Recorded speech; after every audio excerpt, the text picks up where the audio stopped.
So think about statements you hear all the time, or maybe even say yourself. Things like, I missed the deadline because my colleague didn't sing the data, or I really hate my job, but the market is just terrible right now. Right. And on the surface, those sound like, perfectly factual observations. They feel true. They do. But here's the thing that makes them so dangerous. They subtly, but profoundly transfer control of your life to some external force. That's the core insight we're really digging into. Yeah. We tend to think blame is just about finding fault, right? Figuring out who messed up. Yeah, whose mistake it was. But if you peel that back, blame is actually the mechanism we use to decide who holds the power to change a situation. So when you point outward at the bad boss, the tough economy, whoever, you're not just saying it's your fault, you're also saying you're the only one who can fix this. You're handing over the keys. You are. It's the ultimate act of giving up your own agency. And this pattern, this external blame, it shows up everywhere. Your career, your relationships, your finances, definitely your own personal growth. Okay, so our mission here is to really unpack that trap. How does external blame take away our power, and what's the shift we need to make to get it back? Let's start with the most common one, blaming specific people. Think about work, you feel undervalued, and your story is, it's my boss doesn't recognize my work, they don't give me good projects. A very, very common story, and it feels good to tell. It feels justified. Oh, it's incredibly satisfying in the moment. It's a straight line, The boss caused the problem, so the boss has to be the one to fix it. But look at what you've just built. A dependency structure. Exactly. A dependency structure. You've outsourced your progress to the very person who's shown they have, zero incentive to help you. So wait, if I blame my boss for not getting promoted, I'm literally making them the gatekeeper of my own career. That sounds like a terrible strategy. It's a terrible strategy. You're now just waiting. Yeah. Waiting for the boss to change their mind, have some kind of epiphany, or maybe just leave the company. Your career is now stalled, waiting on someone else's transformation. And that person has their own priorities, which probably don't include my promotion. Precisely. And here's the key takeaway, the really brutal part. Whoever you blame for your situation is who you give control to. If the boss controls the cause, the boss controls the cure. Wow. Okay, so that means the responsibility shift isn't about pretending your boss is great. It's about shifting the focus from their behavior to your position. Yes. The question has to change. It's not, why won't my boss see my value? It's, how did I let myself get into a spot where my value is invisible or where it depends entirely on one person's opinion? That's a much harder question to ask yourself. It is, because it requires some real honesty. Did I stop learning new skills that would make me valuable elsewhere? Did I avoid asking for those big resume-building projects? Was I just, prioritizing comfort over creating actual leverage for myself? And once you frame it that way, as your position, not their personality flaw, the path forward becomes a lot clearer. You start seeing ways around the boss. Exactly. This isn't just theory. It's about reclaiming movement without asking for permission. You start learning new skills that make you valuable beyond your job description. You ask for projects that connect you with other leaders. You start networking outside your own department, building allies. Yes. You build leverage. You become someone with options, someone who could walk away, not someone who has to beg to be noticed. And none of that requires your boss to sign off on it. That is the moment you take back control. That's a huge shift. So if blaming people creates these dependency traps, what about the next level up? Blaming circumstances. Things like, the economy is just too tough to find a better job. Or, my entire industry is shrinking. Or, inflation is eating up all my savings. And this one is harder to see, I think, because it's factually correct. The economy is difficult. The constraints are real. They are. But by blaming these huge macroeconomic forces that you can't influence, you essentially outsource your timeline. You're saying, I can't make progress until the world changes for me. You're waiting for inflation to drop or the industry to recover. You've basically given control of your personal schedule to market forces that might not change for years. And that's the narrative trap. That's it. It's an insidious trap. Yeah. The blame provides this complete, satisfying story. The market is bad, so I'm stuck.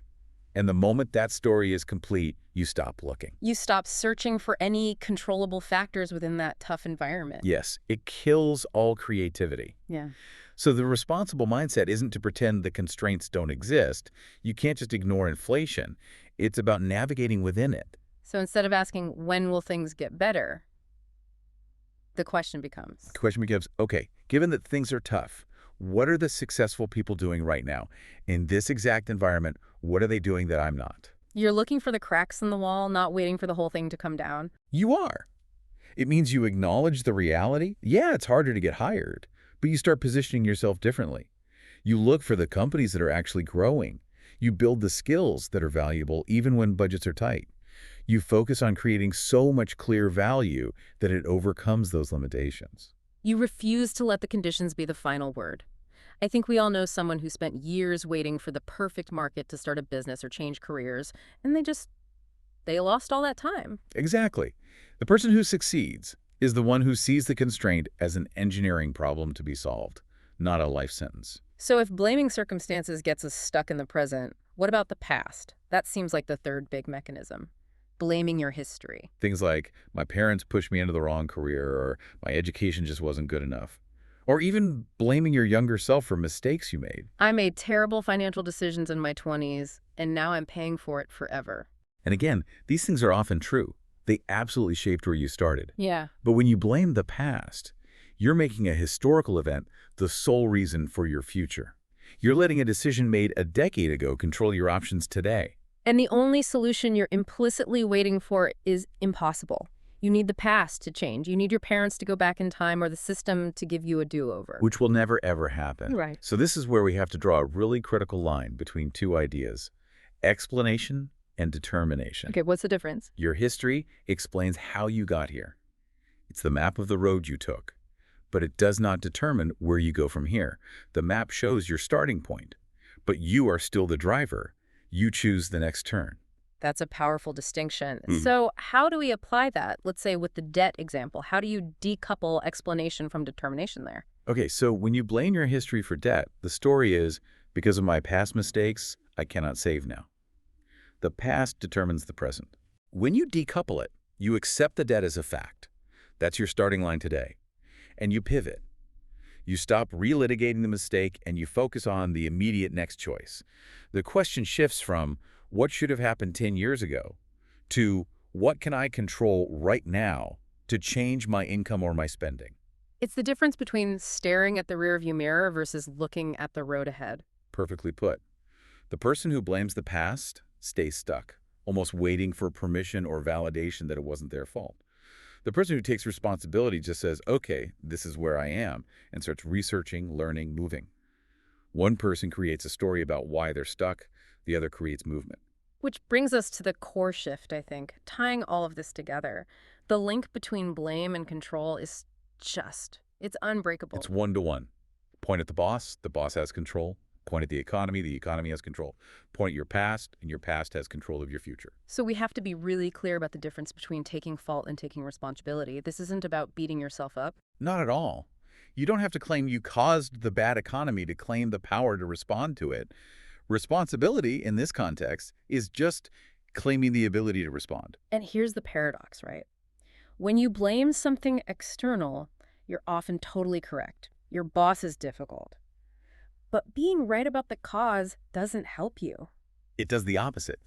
Being right about the cause actually removes your ability to act because you've placed control in the hands of the thing you can't change. So that psychological comfort of being right is actually what's keeping you powerless. You only get options back when you claim responsibility, even if you're technically wrong about who started the fire. The whole game changes. The foundational question stops being whose fault is this and becomes what can I do about this? Starting now, without anyone else's permission. And there's a really simple exercise you can do here. Write down what you're blaming, the market, your colleague, your lack of time. Then ask yourself a second question. And that question is? If this situation was 100% on me, if I was solely responsible for this outcome, what would I do differently next time? That question just cuts through all the noise. It forces you to look at the concrete actions you could take if you had agency. It shows you where the power really is. And it's usually not some huge dramatic action. It's a series of small, consistent choices you can make starting today. And making those choices, it transforms your relationship to the problem.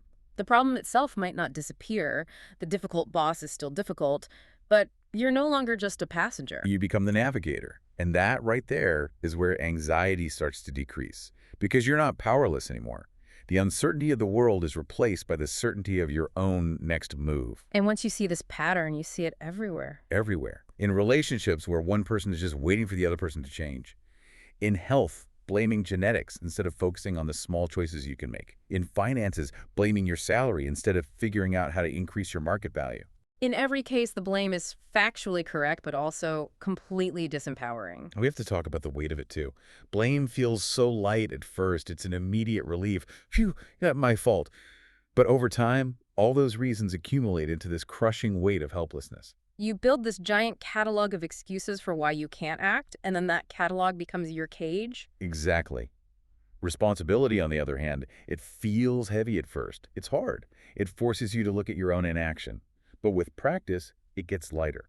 Because every time you take agency, you prove to yourself that you can influence things. The control shifts inward. You stop looking outside for permission. You start scanning for possibilities instead. Yeah. So at the end of the day, the choice is pretty simple. You can create stories about why progress is impossible by pointing outward, or you can create progress by pointing inward. Claiming agency just means you stop scanning the horizon for permission. You realize you've been the driver the whole time, even if someone else drew the map that got you here. That's it.